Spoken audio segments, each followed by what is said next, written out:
विनीता, ओ विनीता, कहाँ रह गई? क्या हुआ जी? मैं किचन में काम कर रही थी, बोलिए। अरे जरा 2 कप चाय बना दो ना। सुबह से 4 कप चाय पी चुके हैं आप, अब बस पे कीजिए। अरे रमन के ऊंट और हाथी ने मेरा घोड़ा घेर रखा है, समझ नहीं आ रहा कैसे बचाऊं। 2 घूंट चाय अंदर जाएगी तो नई चाल दिमाग से बाहर आएगी। कुछ भी कर लो विश्वास भाई, आज तुम अपना घोड़ा नहीं बचा पाओगे। चाय तो आने दो, फिर देखते हैं कि मेरा घोड़ा बचता है या नहीं। आपका तो रोज का हो गया है, घोड़ा, हाथी, ऊंट और गधा। अरे श्रीमती जी, शतरंज में गधा नहीं होता। जाओ ना, आप चाय बनाकर लाओ ना प्लीज। हाँ, गधी तो मैं हूँ, गधों की तरह ही तो काम करती हूँ। ये तो रोज सुबह अपना शतरंज लेकर बैठ जाते हैं और मैं इन्हें चाय पिलाती रहती हूँ। विनीता अपने पति विश्वास की शतरंज खेलने की लत से बहुत परेशान थी। वो ना दिन देखता न रात किसी न किसी को बुलाकर शतरंज खेलते रहता। कई बार ऑफिस जाने में भी लेट हो जाता। ये क्या है विश्वास, आज फिर लेट? सॉरी सर, वो हाथी को बचाने के चक्कर में ना देर हो गई। हाथी?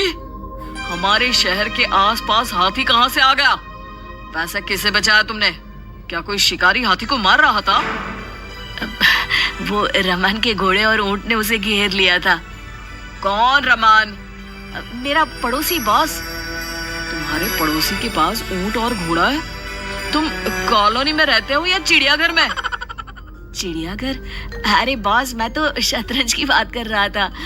आज मेरे पड़ोसी ने शतरंज में मेरे हाथी को घेर लिया था। क्यों? तुम्हारा दिमाग खराब है क्या?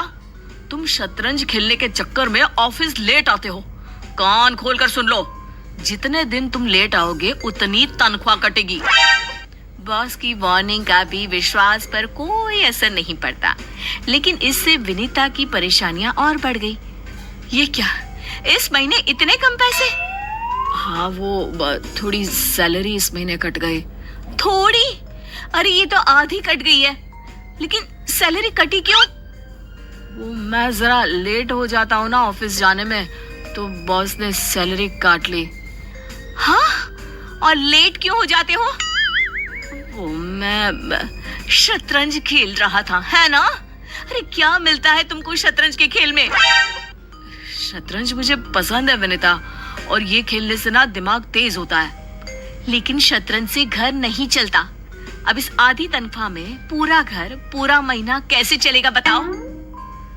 थोड़ा एडजस्ट कर लो ना, इस महीने कम शॉपिंग करना। वाह वाह वाह वाह, मैं एडजस्ट करूं, लेकिन तुम शतरंज खेलना बंद नहीं करोगी, है ना? अरे मेरा दिमाग खराब मत करो यार। मुझे कल ऑफिस वाले शर्मा जी के साथ शतरंज की मैच की तैयारी भी करनी है। पिछली बार उसने मुझे हरा दिया था, इस बार तो मुझे जीतना ही है। हे भगवान, ये आदमी कभी नहीं सुधरेगा। विनीता का गुस्सा गलत नहीं था। विश्वास शतरंज खेलने के चक्कर में सब कुछ भूल जाता था। तुम कहाँ रह गए थे? अरे आज ऑफिस से निकला तो कॉलेज का एक दोस्त मिल गया। हम दोनों कॉलेज में साथ साथ शतरंज खेलते थे, तो पुरानी यादों को ताजा करने के लिए 2-4 शतरंज की बाजियां खेलने बैठ गए। बहुत अच्छे। और तुम फोन क्यों नहीं उठा रहे थे? अरे शतरंज खेलते वक्त साइलेंट कर दिया था फोन, ताकि डिस्टर्ब ना हो। वापस रिंग पर डालना ही भूल गया। लेकिन तुम ये बताओ कि इतनी रात को तुम ऐसे सज धज के क्यों बैठी हो? अरे भुलक्कड़ आदमी, तुम्हें शतरंज के सिवा कुछ याद ही नहीं रहता ना? आज हमारी शादी की सालगिरह थी। हमने डिसाइड किया था कि तुम्हारे ऑफिस से आने के बाद हम बाहर डिनर पर जाएंगे, लेकिन तुम्हें अपनी बीवी की पड़ी ही कहाँ है? तुम्हें तो बस शतरंज से प्यार है। ऐसा नहीं है विनीता, आप भूल गया तो भूल गया। हम कल चलेंगे ना डिनर पर। नहीं, मुझे तुम्हारे साथ कहीं नहीं जाना है। बाकी मुझे तो तुम्हारे साथ रहना ही नहीं है। रहो अपने राजा रानी हाथी घोड़ों के साथ। तुम्हारे लिए तो मेरी औकात प्यादे जैसी ही है, बस जब चाहो जैसे इस्तेमाल करो, और मरते हैं तो मरने दो। अरे नहीं नहीं नहीं, शतरंज में प्यादे को भी संभालना पड़ता है, वो बहुत काम आते हैं। हे भगवान, इस आदमी को शतरंज से ऊपर कुछ दिखता क्यों नहीं? मैं कल सुबह ही अपने मायके जा रही हूँ। विनीता अगली सुबह मायके चली गई, लेकिन विश्वास को कुछ ज्यादा फर्क नहीं पड़ा। अरे आज भाभी जी नहीं दिखाई दे रही। हाँ, वो मेरे शतरंज खेलने से जरा रूठ गई है और मायके चली गई है। और तुमने भाभी को ऐसे ही जाने दिया? अरे 2-4 दिन में गुस्सा ठंडा हो जाएगा तो वापस आ जाएगी। तुम खेल पर ध्यान दो। ये देखो, ये तुम्हारा प्यादा गया। प्यादा मार के खुश मत हो विश्वास, ये गई तेरी रानी और ये चेकमेट।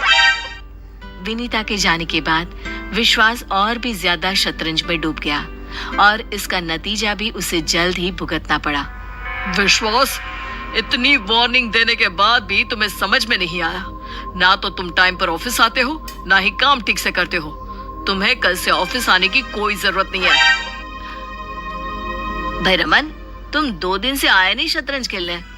मैं आज भी शतरंज खेलने नहीं आया हूँ, बस ये बताने आया हूँ कि मैं अब से शतरंज खेलने नहीं आऊंगा। अरे लेकिन क्यों?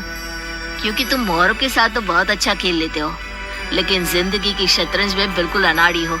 और मुझे डर है कि कहीं तुम्हारे साथ खेलते खेलते मैं भी तुम्हारी तरह न बन जाऊं। इसलिए अब से शतरंज बंद। Bye bye. हाँ हाँ, तुम भी मेरा साथ छोड़ दो। विनीता भी मुझे छोड़कर चली गई, मेरी नौकरी भी चली गई, अब मेरा दोस्त भी मेरा साथ छोड़कर जा रहा है। मैं जानता हूँ सब मेरी ही गलती है। तो सुधार क्यों नहीं लेते अपनी गलती? तुम शतरंज में इतना डूब गए और इसी शतरंज ने तुम्हें डुबो दिया। भाभी और नौकरी दोनों के जाने के कारण ये शतरंज ही है। तुम ठीक कहते हो, लेकिन अब विनीता को किस मुंह से मनाने जाओ?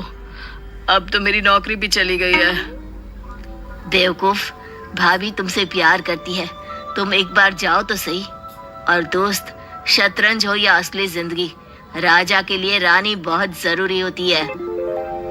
आखिर विश्वास को रमन की बात समझ में आई और वो अगले दिन ही विनीता को घर ले आया।